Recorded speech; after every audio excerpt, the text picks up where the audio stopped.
Okay, kung natatandaan nyo, yung pinalaga nating isda, maliliit, harvest tayo ngayon. Ito. Yan, saka ito pa. Yan. Awa pa na yung mapili. Ayun pa. Ayun pa sa dulo. Daw isda walang kain-kain, no? Ayan. Ayun mga nagalaga niyan, yan sila. Ngayon, alamin natin kung magkano yan mabibenta lahat. Pagkakaalam ko, ang halaga niya, 1,400. Kada isa. 1,400 at saka 1,200. Good size, ay oversize saka bad size.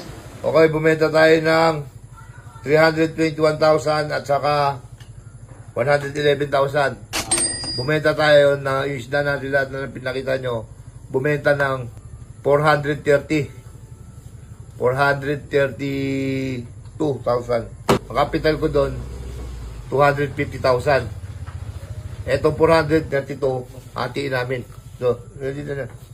Ngayon, babawasan na natin ito ng utang mo. Sige, bawasan mo yan. Ang utang mo dito, may 52. Oo. Sige, Oh. bawas mo na dyan. Bawas ko na dito. Para ano. Tagtuan, 400,000. Tag 200, tag 216 kami. Bale, bibigyan kita ng 232 minus 52, 180. 180. 180 lang. Tama ba? 52, 180. Sandaan yan. Ito yung sandaan din. Bawasan ko lang ito ng... Ano bawas ko? 20. 1, 2, 3, 4, 5, 6, 18, 19, 20. 180. 180. Okay. Sakto na. Ano na, wala na ako dyang ano. Wala na. Which na. Wala ka ng utang. Ayun, ang kapital ko, 250.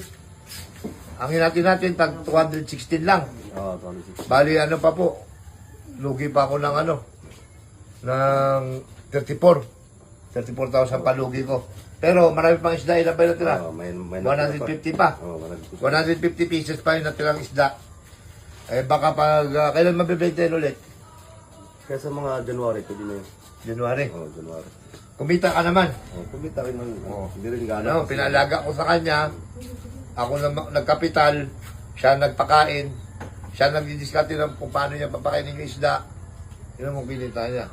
Kung nakatulong tayo sa tao, kahit tayo hindi pa kumikita, siya kumita na ng 180,000. Baka may gusto kang sabihin, ba yung shoutout?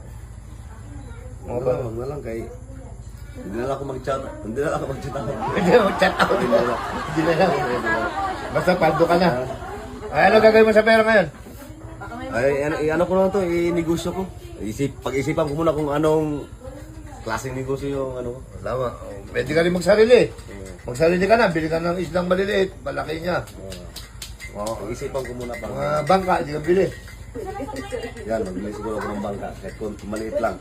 Basta, ano mo yun sa maayos na ano, Kumaya sa kamaraan. pamaraan. Eh si Mikmik nandito, hindi mo bibigyan si Mikmik. Ay, hindi na siguro kasi may ano na yun siya, may kita rin siya. Sa tansya mo, magkano pa yung mabibenta yung natira? Ano sa mga 100,000 pa. 100,000 pa yun. Okay, sige. Okay lang, sige. Sige. Good deal tayo. Okay, salamat.